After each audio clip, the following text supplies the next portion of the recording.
The best way to achieve what you desire is by deserving it. I will show you a lesson from Miyamoto Musashi's Dekodo that will change the way you approach your goals and objectives. Kodo is a Japanese word that can be translated as self-judgment or self-decision. I will show you how to apply it practically in the real world. What I'm about to tell you here is very powerful, but only if you put in the necessary work.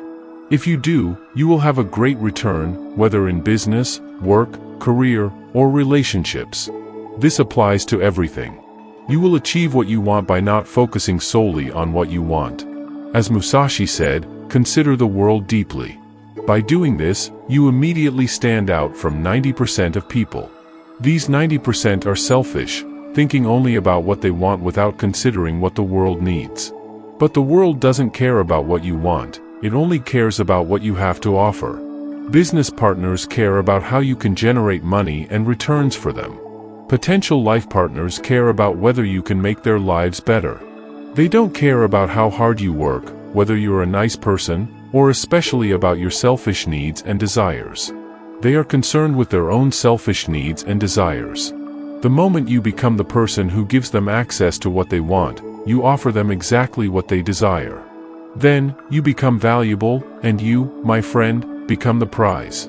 You stop chasing and start attracting the right opportunities and people into your life. If you consistently put this into practice, you will be surprised at how far ahead of your competition you will be. Here's the key for this to work. You must first start being reflective and thinking deeply about the world. Two conditions must be met. First, become genuinely valuable for what you want to attract. Second, let's talk about business as an example. Let's say you're a college student and want to land your first job at a prestigious company.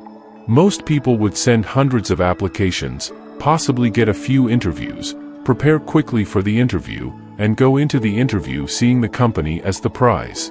They would feel lucky if they got the job. Let me show you a smarter way to handle this. Let's say there's another person who approaches the situation differently.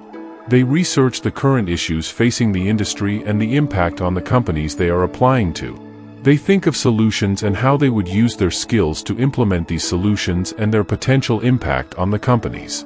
Instead of sending hundreds of applications, they attend a career fair where many of the companies they are interested in will be present. They have genuine conversations with executives from these companies. Instead of asking, "Can I get a job?" or diving directly into the problems and solutions they identified, they ask something like, "In your opinion, what are the biggest challenges the industry and your company are currently facing?" The executive mentions some problems, and the person says, "Interesting. I think one way to solve these problems you mentioned would be this," casually discussing the researched solutions.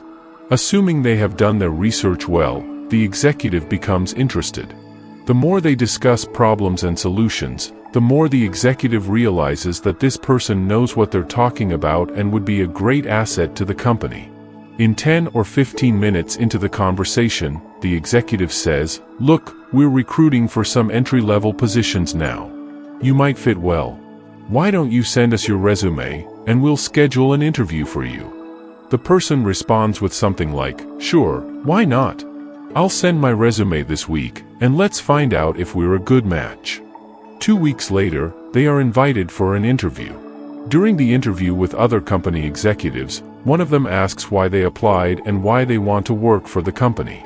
The person responds, "I applied because Mr. So-and-so from your company asked me to, and he said I could be a good fit. That's why I'm here today. I want to find out if your company is also a good fit for me, and if I want to join the team." This changes the whole game. The person made the company come to them and became the prize. Now, they are asking the company, "What do you have to offer?" This puts them in a strong negotiating position, making the company pursue them. But to be in this position, you first need to become valuable, and secondly, you need to be perceived as valuable. If you don't think you're valuable, you need to work on it.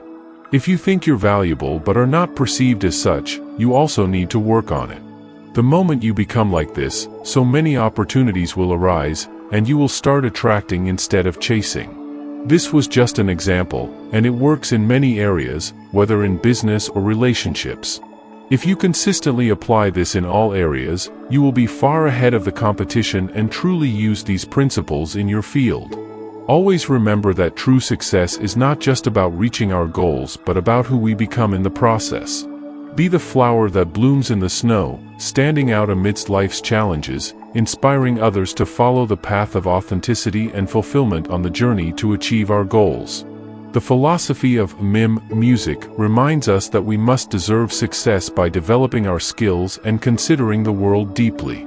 By being altruistic and thinking about the needs of others, we become valuable. By becoming valuable, we become the prize that attracts the right opportunities into our lives.